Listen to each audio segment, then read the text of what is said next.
আসসালামু আলাইকুম, সবাই ভালো আছেন? এই যে এখানে দারচিনি, লং, এলাচ, তেজপাতা দিয়ে আমি সাদা তেল আর ঘি দিয়ে গরম করতে দিয়ে দিয়েছি।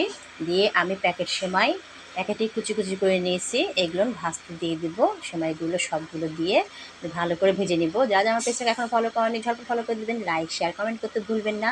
এই যে সুন্দর ভাজা ভাজা হয়ে গেছে, এখানে আমি স্বাদ মতো চিনি দিয়ে দেবো, যে যেমন মিষ্টি খাবেন। আগে চিনি দিয়ে দেবো, তারপরে আমি দুধ দিব, পানি দিব, তাহলে এটা গলে যাবে না, সুন্দর ঝরঝরাই হবে, একটু লসলসা টাইপের।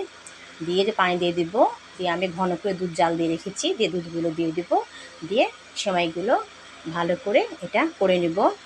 এরকম করে করলে সেমাইটা খেতেও ভালো লাগে। যে যেমন দুধ দেবেন তেমন দিবেন। আমি কিছুটা শুকনা গুঁড়া দুধও গুলিয়ে আমি পরে দিয়ে দিব।